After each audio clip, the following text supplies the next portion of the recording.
సభ వేదిక ముందు ఉన్నటువంటి ఎందుకు తక్కువగా ఉన్నటువంటి అందరూ పెద్దలు, ముఖ్యంగా విద్యార్థులు, ఈ కళాశాల బోధనేతర సిబ్బందికి ముందుగా నేను బాబాసాహెబ్ అంబేద్కర్ యొక్క 134వ జయంతి శుభాకాంక్షలు తెలియజేస్తా ఉన్నా.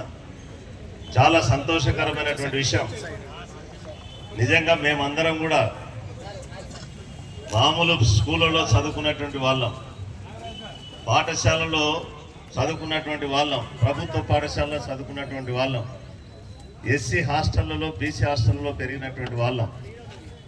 నాకు గుర్తొస్తా ఉంది పావనికి ఈరోజు ఇట్లా మాట్లాడితే, కోల్స్ కళాశాలలో నేను కూడా ఆర్ట్స్ గ్రూప్లో ఫస్ట్ ర్యాంక్ సాధించాను. అదేవిధంగా స్కూల్లో కూడా, అంటే అప్పుడు మా టీచర్స్ అంత కమిట్మెంట్తో పనిచేసేవారు. ఇప్పుడు ప్రభుత్వ కళాశాలలు కానీ ప్రభుత్వ పాఠశాలలో కానీ అంత కమిట్మెంట్గా పనిచేసేటువంటి ఉపాధ్యాయ యంత్రాంగం తగ్గిపోతుందని చెప్పేదానికి నేనైతే బాధపడింది.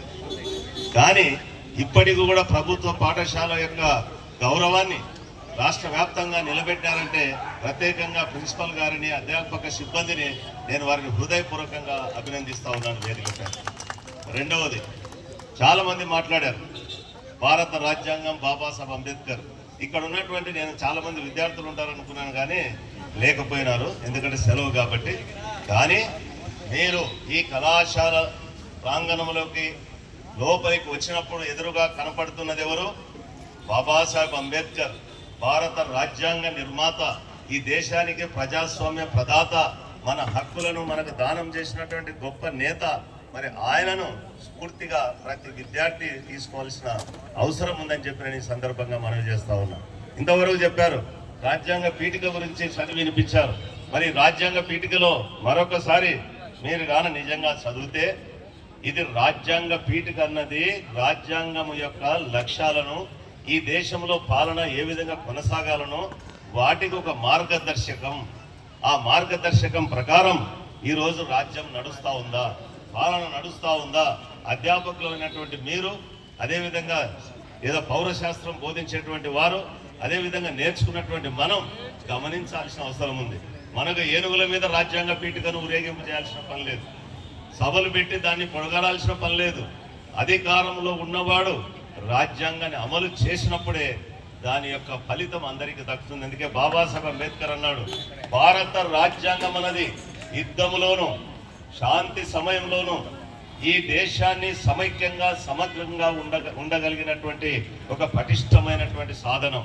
అయితే ఈ రాజ్యాంగాన్ని అమలు చేసినటువంటి పాలకులు పనికి మారిన వారైతే ఎంత మంచి రాజ్యాంగమైనా చెడ్డదవుతుంది అని చెప్పి ఆ రోజు ఆయన హెచ్చరిక చేశాడు. మరి ఈరోజు జరుగుతున్నటువంటి పరిస్థితులను మనం గమనించాలా. నామకు వస్తే పేరుకు మాత్రం జై భీములు కాదు, పేరుకు మాత్రం జై రాజ్యాంగం కాదు. మరి అధికార యంత్రాంగంలో ఉన్నటువంటి వారు అదే రాజ్యాంగం పేరు మీద అధికారం తెచ్చుకొని రాజకీయ అధికారాన్ని నడుపుతున్నటువంటి వాళ్ళు నిజంగా ఈ రాజ్యాంగ స్ఫూర్తికి మేము పని చేస్తున్నామా లేదా అని మనం ఆలోచన చేయాలా. ఇక్కడ ఆయన అందరితో చదివి వినిపించాడు, ఇది లౌకిక ప్రజాస్వామ్యం అన్నాడు, ఇది లౌకిక ప్రజాస్వామ్యం అన్నాడు. నిజంగా ఈ దేశంలో అన్ని మతాలకు సరైనటువంటి గౌరవం వస్తా ఉందా? అదే విధంగా మనం అందరికీ కూడా చూడాలి, ఇక్కడ ప్రజలందరికీ సాంఘిక, ఆర్థిక, రాజకీయ న్యాయం జరగాలన్నారు. మరి అందరికీ కూడా ఈ యొక్క 73 సంవత్సరాలు 74 సంవత్సరాల యొక్క రాజ్యాంగ అమలులో అందరికీ సాంఘిక, ఆర్థిక, రాజకీయ న్యాయం జరుగుతూ ఉందా మనం ఈరోజు ఆలోచించాలి. ఎస్సీ, బీసీ, మైనారిటీ వర్గాల వారికి నిజంగా న్యాయం జరుగుతుందా మనం ఆలోచన చేయాలి. ఈరోజు ఎటువంటి చట్టాలు వస్తూ ఉన్నాయి? అంతేకాకుండా అందరికీ భావ ప్రకటన స్వేచ్ఛ, అదేవిధంగా విశ్వాసం, ధర్మం, ఆరాధనల స్వాతంత్రం, అంటే నువ్వు నచ్చిన మతాన్ని, నువ్వు నచ్చినటువంటి విశ్వాసాన్ని ఆచరించే హక్కు భారత రాజ్యాంగం ఇస్తా ఉందని చెప్పింది.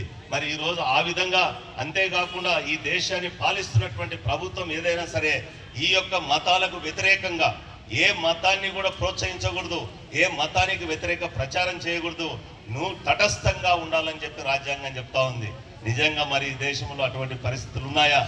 అన్ని మతాలు, అన్ని విశ్వాసాలు కలిసి సంతోషంగా అభివృద్ధి జరిగేటువంటి పరిస్థితులు ఉన్నాయా? మన యొక్క మత స్వేచ్ఛ, మన విశ్వాసాన్ని బయటికి బహిరంగంగా చెప్పుకునేటువంటి భావ ప్రకటన స్వేచ్ఛ ఉందా? అదేవిధంగా చెడును విమర్శించేటువంటి హక్కు ఉందా? మనం ఆలోచించాలి. ఆలోచించకుండా వాళ్ళు కేవలం రాజ్యాంగాన్ని ఊరేగిస్తే దాన్ని చక్కగా అమలు చేస్తున్నారని మనం ఊహించడం చాలా తప్పు అని చెప్పి నేను ఈ సందర్భంగా మనం చేస్తా ఉన్నా. అంతేకాకుండా ఈ రాజ్యాంగ పీఠికలో అంతస్తులోను అవకాశాల్లోనూ సమానత్వం చేకూరాల, వ్యక్తి గౌరవాన్ని పరిరక్షించాలా, అన్ని వర్గాలు సమిష్టిగా జీవించగలిగే విధంగా సౌభ్రాతృత్వాన్ని, ఫ్రెటర్నిటీ అంటారు, సోదర భావాన్ని పెంపొందించాలని చెప్తా ఉంది. మరి నిజంగా అటువంటి పరిస్థితులు ఈ యొక్క సంఘంలో, సమాజంలో ఈరోజు నడుస్తున్నాయా? ఒక్కసారి మనం అందరం ఆలోచించాలా. బాబాసాహెబ్ అంబేద్కర్ విగ్రహాలు పెట్టి ఆ విగ్రహాలకు మనం నివాళులు అర్పించడం అదొక స్ఫూర్తిదాయకం. ఈరోజు ప్రభుత్వం చేసినటువంటి పని చాలా విచారించదగినటువంటి విషయం.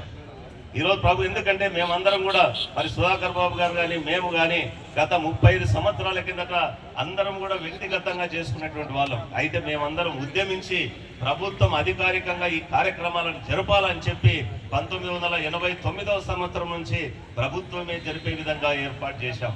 మరి ఈ రోజు జరిగిందేంటి? నేను అడిగాను సంబంధిత అధికారులను, ఎందుకు ఈరోజు అధికారిక కార్యక్రమం జరగడం లేదని అడిగాను. అంటే సార్ 4వ తారీఖు సాయంత్రమే ఒక జీవో వచ్చింది, ఆ జీవో ప్రకారం బహిరంగ ప్రదేశాల్లో కాదు అధికార కార్యక్రమాలు జరిగింది, మీరు హాస్టల్లో పోయి ఆడ కార్యక్రమాలు జరపాలని వచ్చింది. మరి మేము అప్పటికే జగజీవన్ రామ్ జయంతికి ఏర్పాట్లు చేశాం కాబట్టి ఏం చేయలేకపోయాము, ఇప్పుడు చేయలేకపోతున్నాం అంటే నేను ఒకటి అడిగాను. ఎందుకంటే వాళ్ళకు భయం, ఈ యొక్క రాజ్యాంగ పీఠిక లక్ష్యాలకు వ్యతిరేకంగా ఈరోజు దేశం నడుస్తూ ఉంది, ఈరోజు రాజ్యం నడుస్తూ ఉంది. ఎస్సీ, ఎస్టీ, బీసీ, మైనారిటీ హక్కులను అరిచివేసి కేవలం ఒక మతోన్మాద సామ్రాజ్యాన్ని తీసుకురావాలని, మనవాదాన్ని తీసుకొని రావాలనే ప్రయత్నం జరుగుతూ ఉంది. ఆ కుటిల యత్నంలో భాగంగా బాబాసాహెబ్ అంబేద్కర్ యొక్క అధికారికంగా జన్మదినోత్సవాలు జరపకూడదని చెప్పి నిర్ణయించుకున్నది. ఇది చిన్న ఆలోచన కాదు, చాలా దురాలోచన. ఎందుకంటే బాబాసాహెబ్ అంబేద్కర్కి ఈ విధంగా బహిరంగ ప్రదేశాల్లో జరిపితే అందరూ ఈరోజు ప్రజల్లో మార్పు వస్తూ ఉంది, ముఖ్యంగా బలహీన వర్గాల్లో మార్పు వస్తూ ఉంది. ఏ విధంగానైనా సరే మనం ఈ యొక్క మతోన్మాద మరి మెజారిటేరియన్ టెండెన్సీస్ని అడ్డుకోవాలనేటువంటి ఆలోచన వస్తూ ఉంది. కాబట్టి వాళ్ళు ఎక్కడైతే ఈ యొక్క ఉత్సవాలు జరపడం ద్వారా మరింత స్ఫూర్తి పొందుతారో, మరింత ఐకమత్యం అవుతారనేటువంటి భయంతోనే అధికారిక కార్యక్రమాలు రద్దు చేశారని చెప్పి నేనైతే ప్రగాఢంగా నమ్ముతా ఉన్నాను. అందుకే నేను చెప్పాను, దీనిపైన అందరం కూడా ఆలోచించాలి. ఎన్నో దాంట్లో ఖర్చు పెడతా ఉన్నారు, మీరు మత కార్యక్రమాలకు డైరెక్ట్గా పార్టిసిపేట్ చేస్తూ ఉన్నారు. అంతేకాకుండా అనేకమైనటువంటి స్తూపాలు నిర్మిస్తున్నారు. వాటి కొరకు వందల వేల కోట్లు ప్రజాధనం, మన ట్యాక్స్ డబ్బును ఖర్చు పెడతా ఉన్నారు. అటువంటప్పుడు ఈ దేశానికి దశ గమ్యాన్ని, ఒక మార్గాన్ని చూస్తున్నటువంటి మహా వ్యక్తి యొక్క అధికారిక ఆయన జన్మదినం అధికారిక కార్యక్రమంగా ఎందుకు జరపరు అని చెప్పి ఈరోజు మనం అందరం నిలదీయాల్సిన అవసరం ఉంది. ముఖ్యంగా ఈరోజు ఎవరైతే యువకులు, విద్యార్థులు ఉన్నారో, అందులో ఎస్సీ, ఎస్టీ, బీసీ, మైనారిటీ వర్గాలకు చెందినటువంటి విద్యార్థులు ఉన్నారో, మీకు అందరికీ బాబాసాహెబ్ ఒక హెచ్చరిక చేశాడు. ఈ రాజ్యాంగాన్ని నేను ఇచ్చాను, భవిష్యత్తు మీది, చాలా కడు జాగ్రత్తగా ఉండండి. ఏదైనా ఈ యొక్క రాజ్యాంగానికి అన్యాయం జరిగితే మీరు లేవండి, ప్రతిఘటించండి, ఈ రాజ్యాంగాన్ని కాపాడుకోండి. ఈ భవిష్యత్తు మీది కాబట్టి మీరు ఈ రాజ్యాంగాన్ని కాపాడుకోకపోతే ఈ రాజ్యాంగాన్ని విఫలం చేసేటువంటి శక్తులు బలోపేతమవుతాయని చెప్పి భావి తరాల వారికి ఆయన ఒక హెచ్చరిక, ఒక సందేశాన్ని ఇచ్చాడు. ఈ సందర్భంగా ఆ అంబేద్కర్ జయంతి జరుగుతున్నటువంటి సందర్భంగా మనమందరం కూడా ఈ యొక్క సందేశాన్ని, యొక్క హెచ్చరికను ఒక గుర్తుగా చేసుకుని, ఒక బాధ్యతగా తీసుకొని ఆయనకు దండలు వేయడంతో పాటు ఈ భావజాలాన్ని కట్టుబడి ఈ రాజ్యాంగ పీఠిక లక్ష్యాలు ఏవైతే ఉన్నాయో వాటిని చక్కగా అమలు చేసేందుకు ప్రభుత్వాలను నిలదీసేటువంటి ఒక ధైర్యమైనటువంటి సంఘటిత శక్తిగా అందరూ ముందుకు సాగాలని చెప్పి సందర్భంగా మనవి చేస్తూ, అటువంటి ఐక్యత, అటువంటి సంఘటిత శక్తి, అదే నిజమైనటువంటి నివాళి బాబాసాహెబ్ అంబేద్కర్కి ఈరోజు అని చెప్పి నేను హృదయపూర్వకంగా మీకు అందరికీ నేను మనవి చేస్తూ, మరి ఇంత మంచి కార్యక్రమానికి మమ్మల్ని ఆహ్వానించడమే కాకుండా మరి నన్ను సన్మానించినటువంటి మరి ఈ కళాశాల సిబ్బందికి, ముఖ్యంగా మరి ఈ యొక్క ఎస్సీ వెల్ఫేర్ అసోసియేషన్ నాయకులకు, ప్రత్యేకంగా ఈ విగ్రహాన్ని మరి ఇక్కడ డొనేట్ చేసినటువంటి మిత్రుడు నాగరాజు గారికి నేను కృతజ్ఞత తెలియజేస్తూ, మీరు ఇచ్చిన గౌరవానికి మరొకసారి నేను తల వంచి నమస్కరిస్తూ సెలవు తీసుకుంటున్నాను. జై భీమ్, జై భారత్.